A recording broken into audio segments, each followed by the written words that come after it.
you've always been very clear about the values that have motivated your public life. What I want to know is, what are they and where did they come from? That's a tall order. I think I grew up in a very caring household, and but a kind of no nonsense too. They were serious folk, and but I certainly learned from them a sense of community and certainly a warm sense of family. So that was one. Other values I think I picked up along the way. I enjoyed competition in sports and school, but eventually had to learn to temper that with enjoying the learning for its own sake. And along with that went not being judgmental of myself or others. So that was a good value. In studying, I learned a lot more about distribution of opportunity and wealth and so on. And so I became a real believer in a fairer distribution of wealth. I never expected the world to be really equal, but I certainly expected it to be fair. But I didn't pick up a gender perspective, the male-female, till the big women's equality movements of the late 70s. And then after that came all the other groupings to build a sense of inclusivity. So that became a real value. And cooperation, I think I had to learn from being competitive where cooperation really was more valuable even in working in organizations and of course raising a family. So the cooperative spirit, I think, really. You talked about your family now. Mm-hmm. What was the area like? Where exactly did you grow up? And I grew up in mining towns in quite remote areas, so rugged, and very much the feeling we thought we were opening the wilderness to industry, which we saw as good because there were jobs and well-being and a real sense of community. It was a small town. It was a company town, but certainly from my perspective, it was very inclusive and fairly diverse for the time. So that influenced me. We had a lot of immigrant families, people who what I guess would be called minority groups now. Some as families, so we got to know their children, and others as single men who lived in the dormitories, and we used to see them and chat with them as they would walk past us on their way to the community club after their dinner. My favorite was a Yugoslav named Slim Mihailovic. Tall, wonderful, but he would bring me stamps of King Peter of Yugoslavia, and so I always had a little bit of a crush on him. Now, you mentioned coming late to the sort of gender issues. There was very little encouragement in the 50s for women who wanted to contribute outside their homes. And I'm wondering what enabled you to overcome that. Well, I think I'd grown up with a feeling I could do anything because we were two girls in the family, and my dad was very good with each of us. My mother had been a nurse, and she had had quite an independent life before she met my father. She was 9 years older, which was quite unusual in those days, but it was a happy marriage. And but she had always said, had she not met the right man, she would not have married. So I had that model of someone who, believed she could manage in the world alone. I was a little more influenced by the teeny bop magazines and so on, to think that I had to follow the traditional patterns. And I only knew about nurse teacher and nursing teaching and stenography as options. But my curiosity was much wider. I loved science. I loved tramping around with my dad at the mining town when he'd go up and want to look around what the works and so on. And I loved geography and world history and so on. So, you know, I didn't feel confined in my own head, but I think in terms of what I thought I could do, I had more limited views. I think you mentioned in the past that certain grassroots organizations. Let's talk about the why. How did something as sort of neighborhood friendly, as apparently unchallenging as the YWCA help propel you into public life? I joined the Y. I was invited to join a committee, and I was quite tongue-tied and thought everybody else knew everything and how to do it. But I volunteered as a secretary, and I could ask questions about what went on. And from there, I got a chance to move from one position to another with more responsibility. And I also learned a lot about cooperative public life. The women's issues were coming to the fore about the time I was there. So I began to, I guess when I'd finished the presidency at the Y, I was looking around for something else to use up my energy. And so we joined a multi-party group of women that were trying to implement the report of the Royal Commission on Status of Women. And that had been, the Manitoba group had a real community focus in developing input into that report. The Balloon Lady, this was a little guerrilla skit that was put on by June Menzies, Muriel Arpin, a lawyer, and Jean Carson. And they had 5 balloons, each had printed on it the name of some law that was supposed to protect women and children. And the third person one would be the questioner, and one would be the farm woman, and the other would be the lawyer. And the facilitator would ask something about, well, what if? And the farm woman would say, well, I'd be protected by Homestead Act or whatever. And then the lawyer would say what it really was.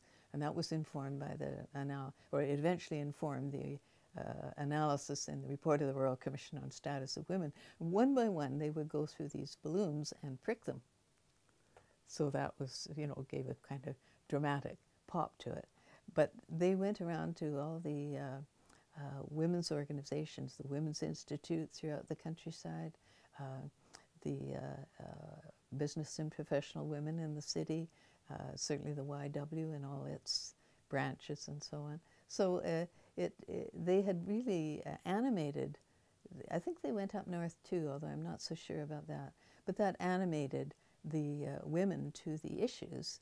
So when the report came out and recommended very strong changes in law, we were part way to being informed. And that's when we formed an action committee. June Menzies was the key person there. She was an economist who'd really written the economic analysis of plight of the woman in the home at that era of time. It was pretty well the middle-class women. It didn't spend as much time on working-class women, which I later came to realize was a major issue.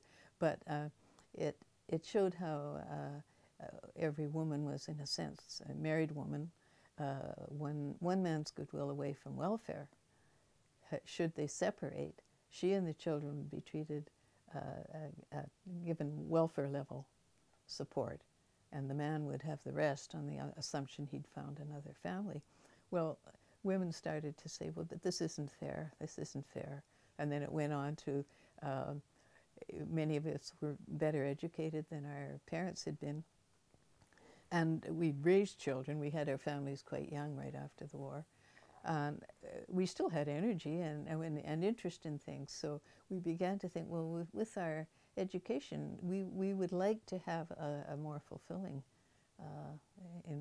involvement, whether it's a volunteer organization or paid. So there was a whole movement that was going on. It was very energizing, and I think it brought together for me a lot of the passions really that had been developing over time.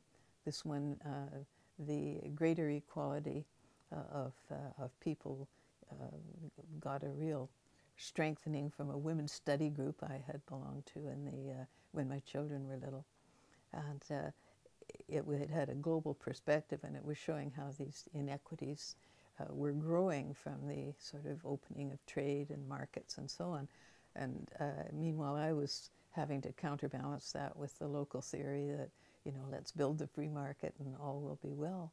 So I did a lot of my own research and formed ideas that were more, well, I guess people would say left-wing, more socialistic than what I had come from.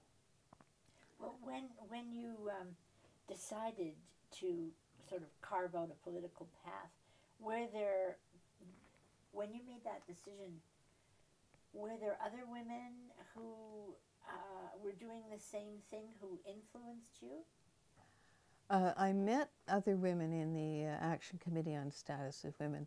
I had had a fairly circumscribed life. I'd lived in England for 2 years after graduating, and you know, I had quite broad experience there. But I had 4 children rather quickly after I got home, and my husband was a teacher, which was not good, not high pay, but we had a lot of interests, so we were pretty homebound, and we all read a lot and so on. So I didn't have much social life or outreach into the rest of the city. And all of a sudden, I was meeting people from all walks of life in this Action Committee, Status of Women. And we were, the groups had been lobbying the government on making changes to the law. And so we were all being trotted along to go into the minister's offices and make our case. And we came away, it sort of had demystified them, because we thought, well, you know, we could do at least as well as some of them. So I guess what we saw, some of us began to see, well, I guess we learned 2 things. One, that just going to the cabinet table to make your case wasn't going to make change. And so we started to have much more of a communication strategy, and that's where we valued journalists for the role that they could play, and ourselves too. But then some of us started following the line of decision-making. Where are the decisions made?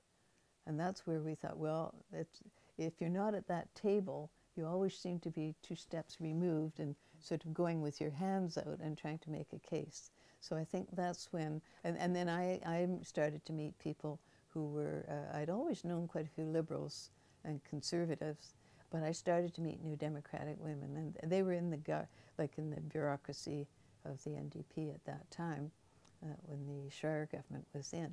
So I began to see that as a possible avenue for me.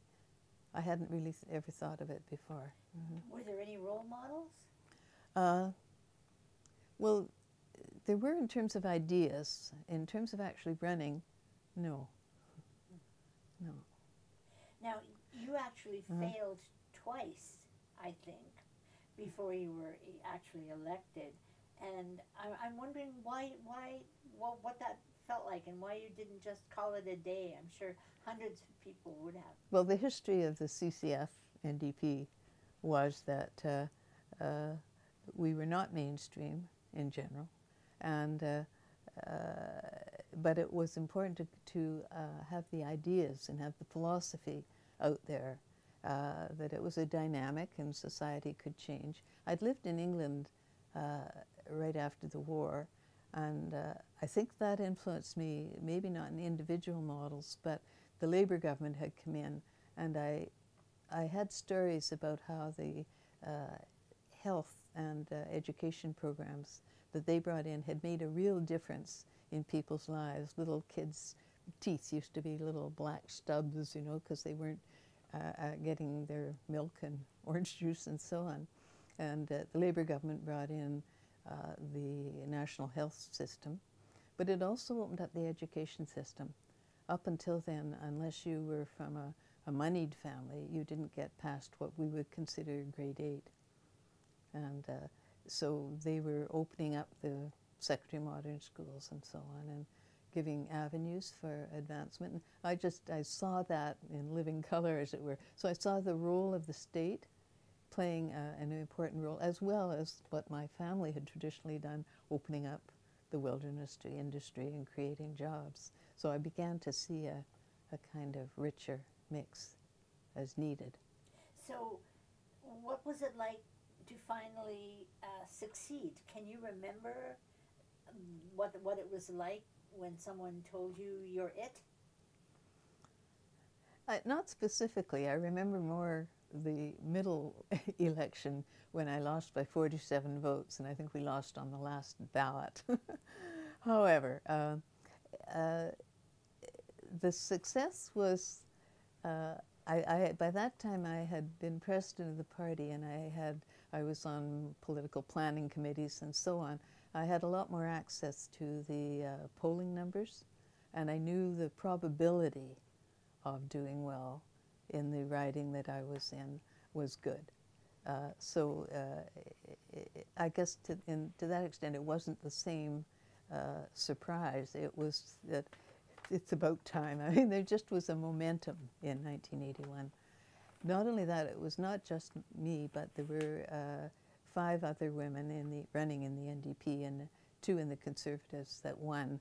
And before that, there had occasionally been one woman, but not always even one. So the breakthrough of getting 7 women into the legislature, all I can remember was the headiness, the excitement of it all. But, now, you were named Deputy Premier, I think it was 1981. Why was that meaningful?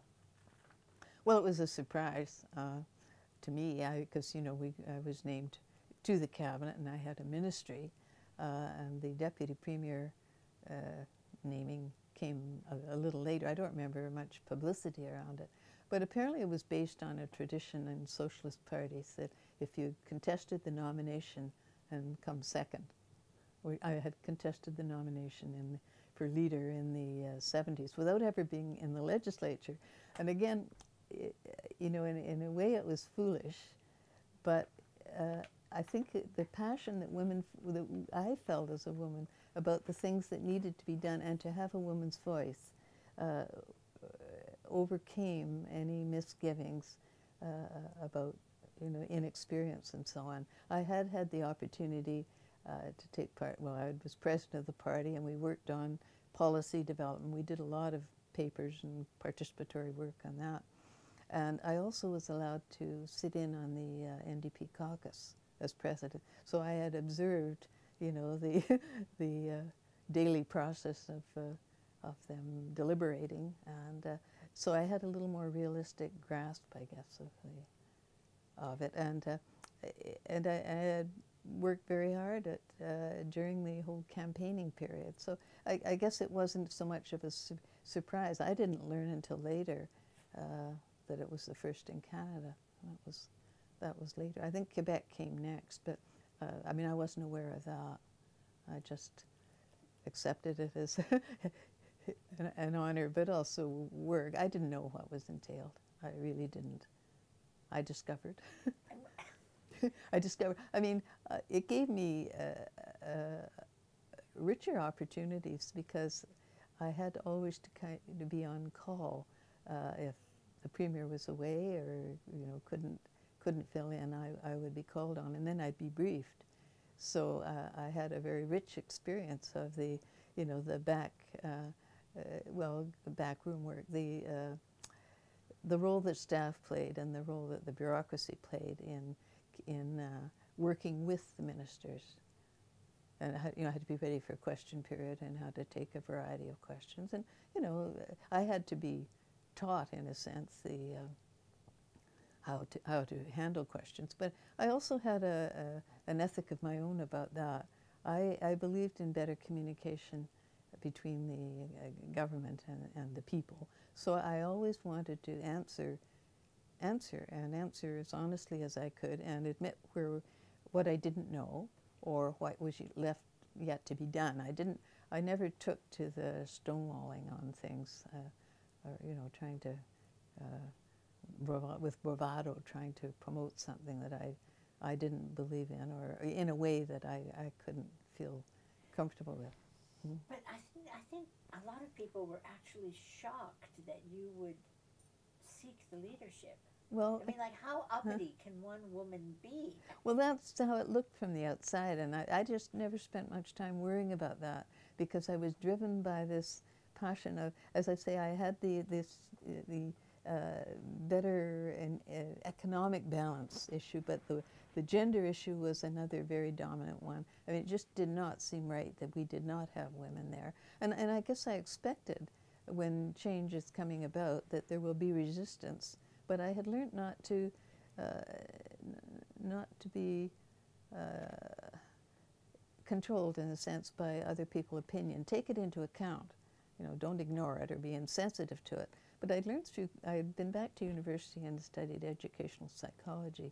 And we had a lot of work in communication and how to handle the emotional aspects of it, how you felt, but also to separate that from how the other person felt, and to recognize that there was a kind of a holy space between you and the other person. You had a right, we used to call it to have a permeable membrane, like something between you and the other person where you would control how open or closed it would be. So you didn't let outside criticism get to your core. You would reflect on it intellectually, what they had said, because you often learn the most from people that you disagree with, but you didn't let it upset your emotional sense of well-being. So being uppity was, I guess, a problem for the people saying it more than it was for me. Now, you were, I think you had 4 different ministries, and I know that you faced a lot of controversies in that time. What do you think was the hardest day for you in all of that time? Things you wish you hadn't had to do. Well, I look back on them as interesting. Maybe that's how I looked at things, rather than look at them as hard. I think the hardest probably was when none of my colleagues would go out and face the group on the Morgentaler case. Can you give us that? Yeah, Morgentaler was a doctor from the East who had pioneered the work in reproductive rights for women, and abortion was one of the rights. There was great resistance here in the city. A group of nurses, volunteers, established a clinic. It happened to be in my riding, but that was not particularly relevant. And he was pushing to get more legitimacy and more access in hospitals and so on, or not having to go through the screens that were there. They really were just allowing therapeutic abortions. And they were pushing to get him, I can't remember the exact detail. You have to give some ground. I'm aging, and you know that little problem of memory of. I remember the gist of it, and the women, mostly women, but not all, in the demonstration were wanting to push the government to open access in the hospitals, and I think our cabinet had agreed to a filter of, I think it was 3 doctors. If you could get permission of 3 doctors, you could, and if it was fairly early term. But 3 doctors was quite a big filter for a woman to have to go through and to find access to that. Yeah, it just didn't add up. So I felt strongly that I wished the cabinet could have gone further, but I'd had voice in the cabinet. I had my say. All of us women did, but we got them to loosen it up a little, but not a lot. So I still felt loyalty to the people who were demonstrating. I knew change had always come about because of people who got together and pushed government. Government doesn't often without the pressure, take a step. So I believed in what they were doing, and I also believed in my role in government. I had an obligation to listen and respond as honestly as I could. But none of my colleagues would go, and they all had different reasons. You know, I've discussed it with them since. But anyway, out I went, and I got through saying, you know, my piece. We're a government of mixed ages, mixed ethnic groups. We come from different experiences. This is as far as we've been able to get, but without the work you do and will continue doing, things won't improve. So you know, I've sort of tried to state what I thought was being true to myself, but also conforming to the confidentiality that we had in cabinet. And it was my view of government, that that's how government should function. Well, that was fine. Well, then someone came up after and threw their arms around my neck, and a tear or so came. And so, of course, media next day, front page, tear, you know, the minister cries or something. But, you know, they were saying, why are you crying? That was the question they asked me. I said, because it's a very difficult and serious issue. And I guess I have deep feelings about it. Like, I wasn't apologetic about crying. But anyway, the tear got front page coverage. I gather later they sort of called me Teflon woman, that things didn't stick. The negative criticism didn't stick. But, you know, that was a very difficult experience. And yet I felt I'd done what I believed in best way I knew how. Now, in that same time, is it possible to sort of look at your achievements and say, well, that was worth all the trouble. It was worth all the time and trouble that it took. I'm glad I did that. Yes. What would it be? Yes, I did feel that. I think, again, it was learning a lot in my counseling program about how you work with people, that having your say is important, but so is understanding others and trying to facilitate the process. So I really believed in that, and as far as I figured, I was just a part of this ongoing process. Remember, I'd grown up during war years, and the extremism of Hitler on the radio, you know, made a great impression on me as a 10-year-old, 10, 11-year-old. People don't, I don't think it hit all 10, 11-year-olds that way, but it did me. And that fear of extremism and absolutism stayed with me. So I was really interested in the process of dialogue and social change over time. Like, things they're not just black and white. They can evolve over time. And I actually found, when I studied, I was always interested in the history of philosophy, the history of economics, the history of literature. The same theme will be used, but it will be presented a little differently during whatever times it is. And of course that made me think, well, the present things can change. So I had a real belief in the possibility of change, but that it wasn't something I could just command. I had to work with other people and find varying ways of promoting it. So in a sense, I had a way of dealing with pride and, you know, ego that kind of I could keep middle ground and back down a little if I found that I was being too pushy for the group I was with, you know, in terms of trying to persuade. So it gave me a lot of inner flexibility, I think. So which of your battles then was the most rewarding? Oh, you're going to have to give me time.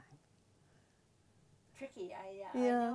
I know. I tended to throw myself fully into whatever I was doing rather than comparing, because I tend to have an integrated view of things. Yeah. So I'm not forever kind of ranking. I don't like ranking at anything. I like seeing more of the connections.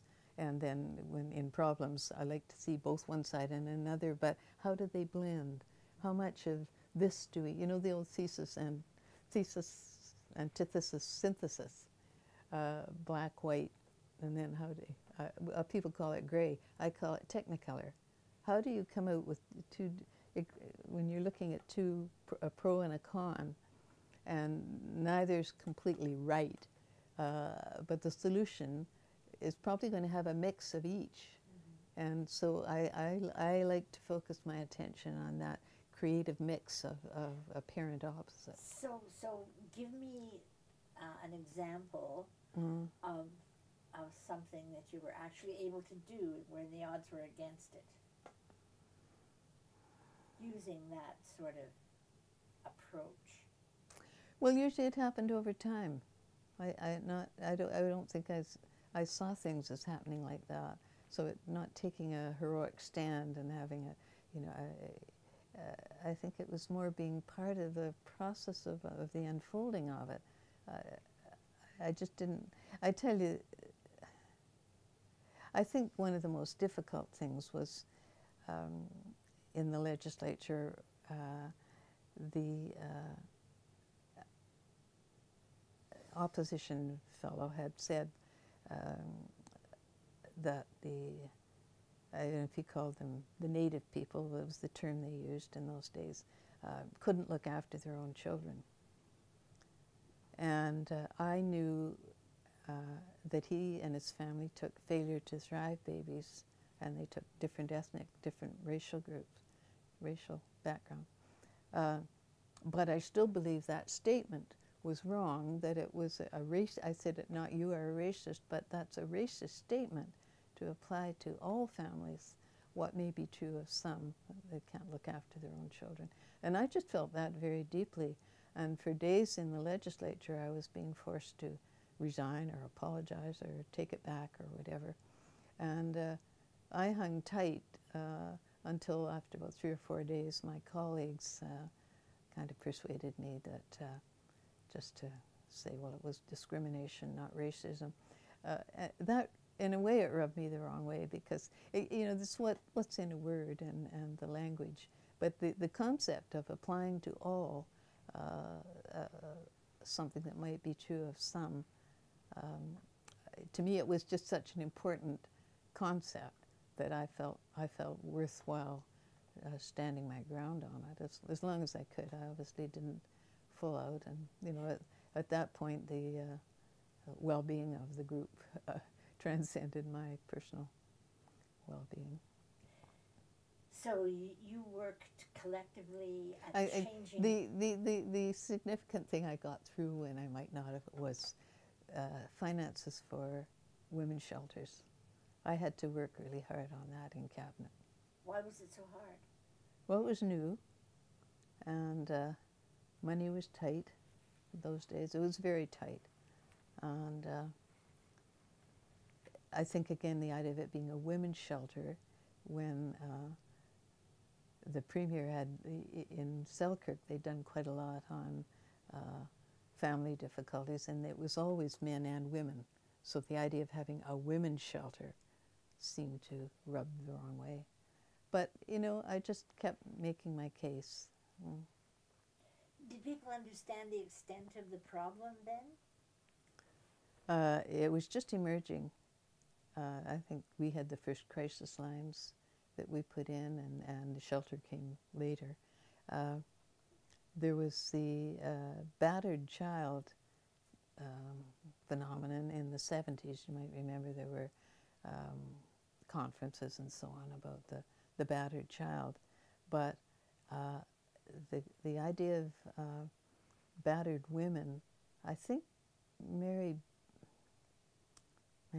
my memory's slipping here, but hadn't in the House of Commons, I think Margaret, I can't remember her surname, an NDP MP from Vancouver, she had referred to the battered woman syndrome and was laughed out of the House. I mean, people laughed. And that was in the 80s. So in a sense, we were pretty well at the forefront of tackling many of those issues. And no, people didn't understand what it meant. It was, I don't know if they go so far as to say women should know their place and comply with the male in their household or whatever, but certainly that was there.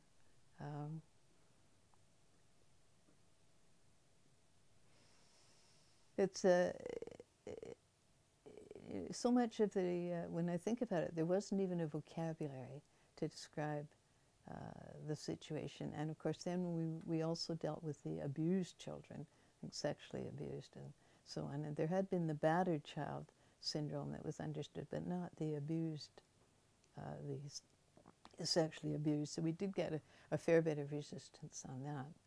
Not from within the party, but we did from outside. And we persisted with that and developed a registry and so on. It wasn't perfect, but you know, I remember having the feeling that you know, we have to have the courage of pushing for the things that we believe in, and as hard as we can.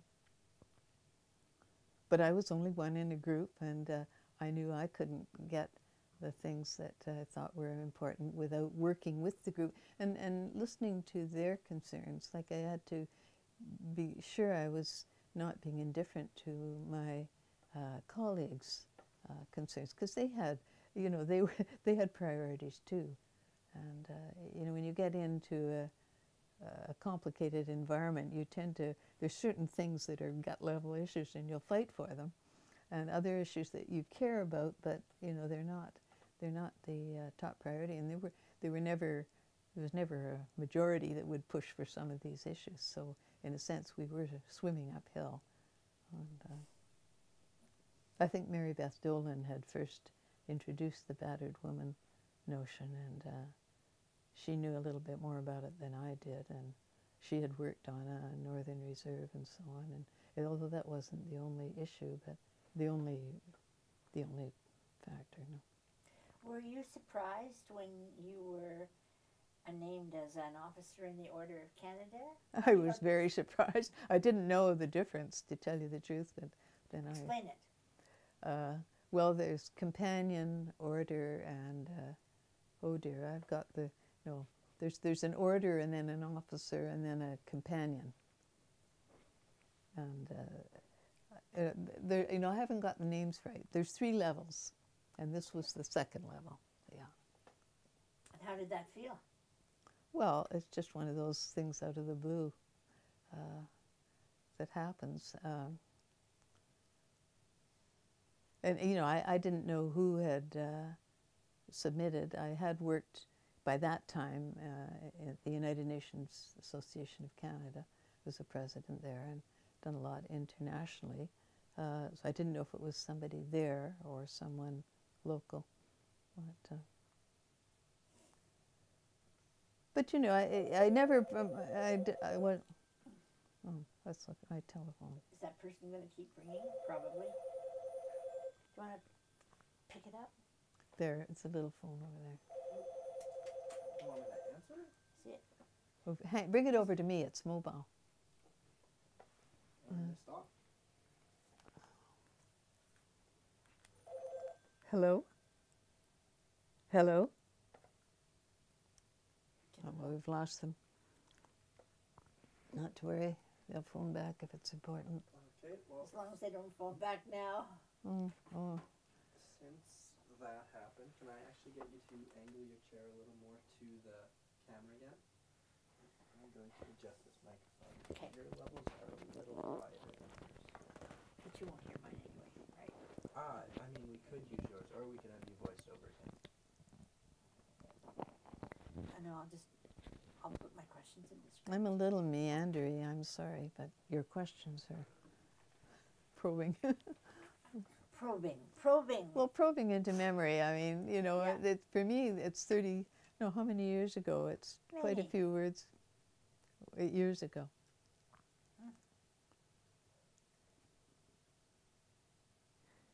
We're good.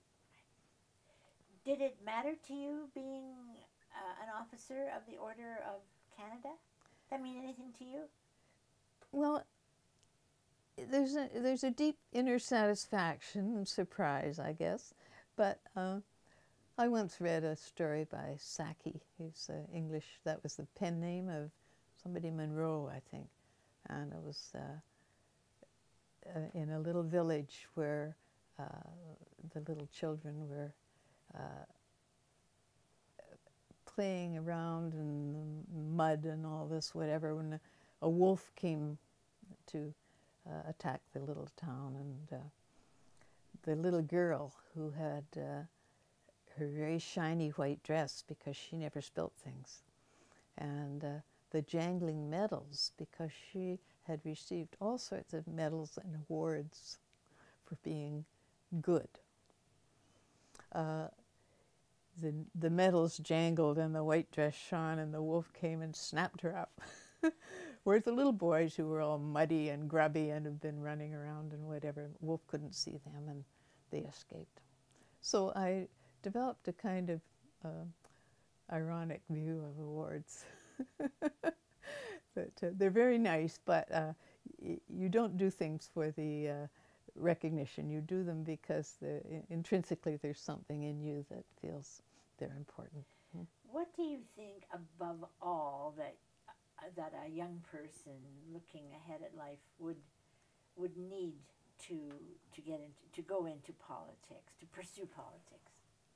What's the one thing that you could not do? The one thing is some passion for which they really want to make a difference. Because if you just go in because you think it's sort of an interesting thing to do, and there's prestige and maybe a paycheck or whatever, I mean, you might survive, but I don't think you would ever either get much satisfaction or probably deliver anything of great value. Although some people probably emerge, but to me, it's the passion that you feel, it's the fire in the belly that you feel that is more important than your own ego. It's because you want to go into politics because you see that in a democratic society, that's how decisions for the larger group are made, and that if you come to the feeling that you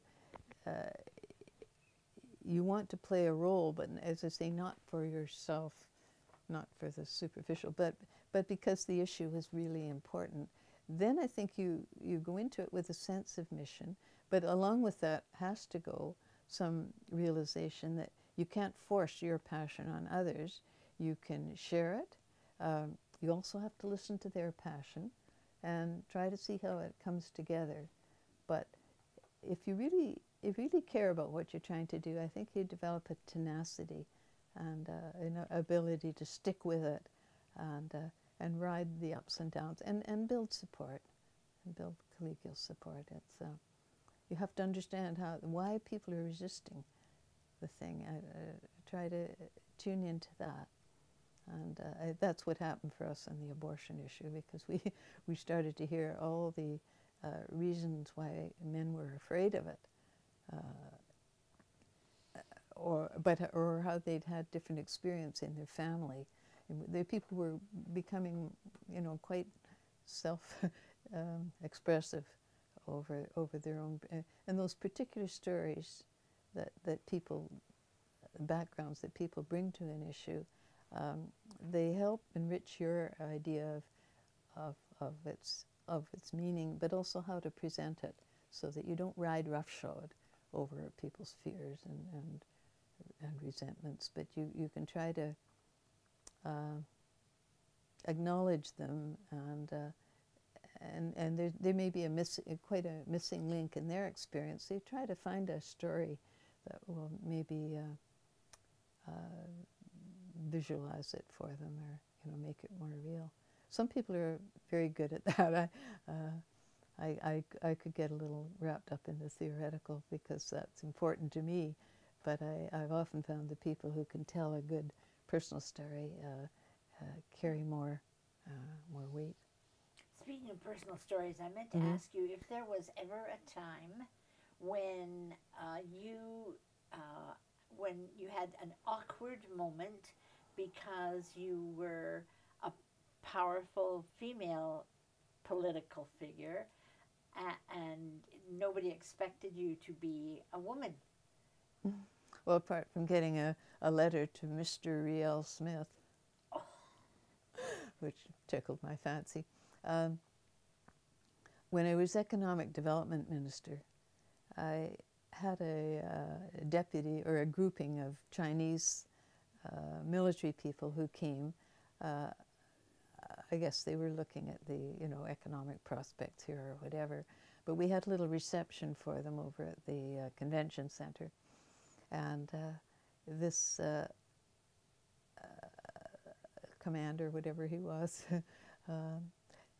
he presented me with a scroll. The Chinese love to present gifts, and I had a trade mission to China during that period of time too, so I learned that about the importance of gift giving. Well, it was a scroll, and of course I opened it up and looked at it. Well, it took me a minute to see what it was, and then I realized that what am I going to say? Because it was a woman behind a trestle table, and there were poles on the side and a whole lot of antlers and little bits of stuff. I realized she was taking the marrow out of the bones to use as an aphrodisiac. Well, then, now that I've got it, I mean, they didn't think they were ever going to be presenting that to a woman. So, I can't remember what I said. Oh, I said something about it was thoughtful of them to show me a woman at work. I would say that again. I don't know what I said, but you know, I got my way through it. But I've often chuckled at that. You know, sometimes they'd present me with a tie or some other shaving equipment or something. However, those were amusing moments. So overall, would you recommend the political life?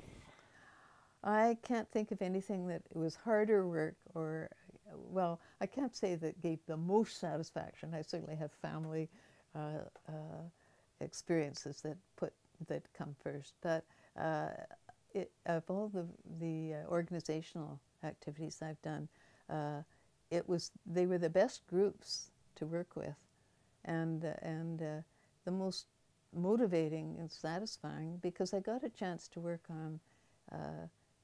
on issues that were really core to me. I think the economic issues I started with those as a concern, so I had a chance to try and work on the economy of Manitoba and how to bring in greater fairness and environmental sensitivity and all those things. But I guess it was over in the community services where I ran into these very personal situations. We were dealing not just with the reform of the child and family service system, but the work with the mentally challenged people, reducing the population at the Manitoba Development Center. We were dealing with the battered women, abused children issues. I think working with the Aboriginal women who were becoming a bit of a community force. They were doing the things that we had done as women in the community, bringing their case to government and speaking to the media and building the pressure and understanding. And they wanted a child and family service agency when we were doing some redistribution. And we could see the reasons, because the same situation, it wasn't quite as bad as it is now, but the majority of the children were in care, were of Aboriginal origin. And we weren't doing that good a job with them. We knew that we were trying a lot of different things. So we thought, well, they wouldn't do worse. So, you know, that was the feeling we had. But there were no people trained as child welfare workers. I gather today many of them don't respect necessarily the kind of training that is given because they want to incorporate more of the Aboriginal philosophy. That wasn't as well developed on their side at that time, but we felt it would be irresponsible to move too quickly. But we did change the legislation, and we did start to promote training opportunities for First Nations people, so that they would, you know, in the future they would be in a better position. But the issues were challenging because they were rooted in so much of the social, economic fallout from the Indian Act, and you know what's now called what the settlers did to the First Nations. That we're understanding more about the complexity now, but you know we made a real effort to get into it and work with it as best we could, and I learned a lot from working with those communities, must say.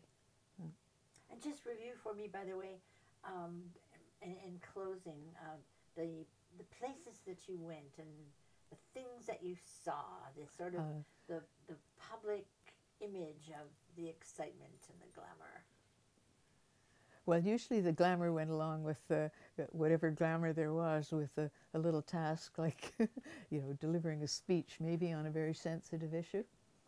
I had to go out and speak to the track the day that the track got declared bankruptcy and closed, and here were 200 sweaty horsemen whose livelihood had disappeared, and it was the day Princess Anne came, and I had been expected to escort her to dinner at the track.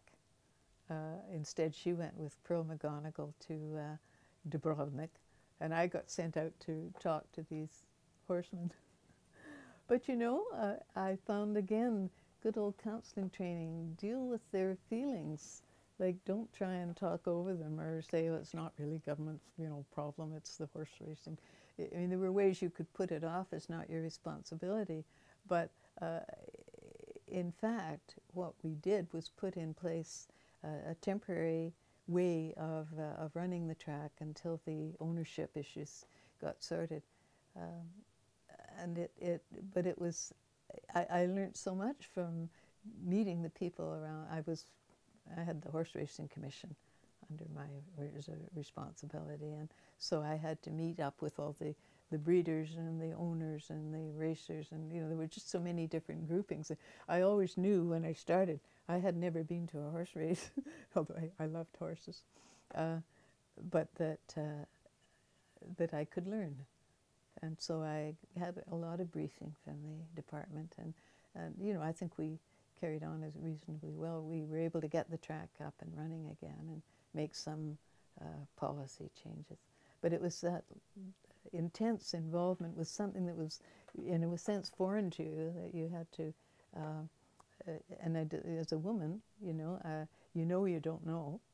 So it was that starting from scratch and being willing to learn and listen and ask questions when you met the limit of what you knew. So it was a fulfilling experience. It really was. Yeah. And then the other was when we were going to downsize the Manitoba Development Centre and move many people with mental handicap. Yeah, the language kept changing. It used to be called mental retardation, and then the mental challenge, mentally challenged, and so on. But at that day, in those days, it was called mentally retarded. And it had been, we were pushed again by the community groups, the Association of Community Living and others, who had worked in Ontario with community-based living. And they had actually got a few, through the Parents Initiative, got some group arrangements here. But it wouldn't have happened, the government would not have initiated it. So it was very much, in my old Y experience, I knew it was the community activity that pushed the government. But it was helpful if they had receptive people on the other side. So my experience in the community-based organization stood me in good stead. And then I responded to they wanted a fuller and more inclusive life for their family members. So our government decided to proceed gradually. We committed to a reduction by a certain number, and then we developed this Welcome Home project, and we had consultative groups all over the province and all the regions. So it was quite a process to get the thing launched. And the researchers were also telling us that there would be about 4,000 people we'd be dealing with on a population of 1 million, and that a lot of these were aging caregiver problems where the child might be going, or the family member, into the development center if there were no alternatives. And then there was the case of the people in the center who could function with adequate support in the community. So we committed to downloading this, or at least, how should I say, reducing the size of the center. But that meant jobs were being lost in Port de la Prairie.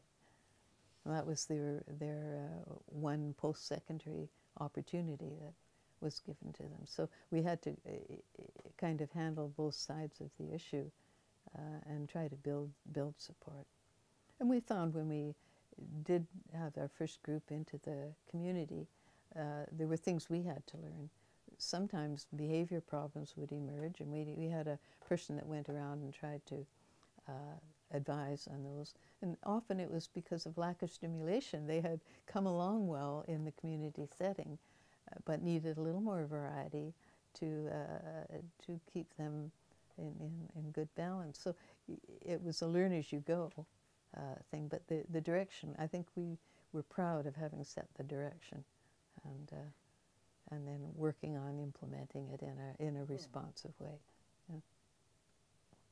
Government funding of social services is a complicated thing, because in many cases you give the money to community groups,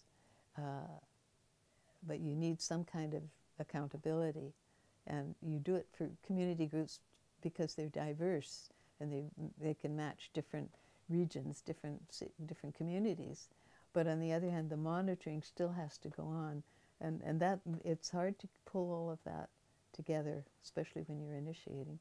So we had a lot to learn, but I think we felt commitment because we were moving in a direction that we believed in. That's good. Good place to end. Oh, I'm tired. I'm not surprised. How long is our material? I actually don't know. It doesn't say. It doesn't show you anywhere? No, I thought it would, but it doesn't. God, it must be there somewhere. I can check when it's done, but I can't check right now. Okay. However, before we finish, I just want to get like a minute of silence, just for sound editing. Sure. So we just have to. We'll be quiet for a minute.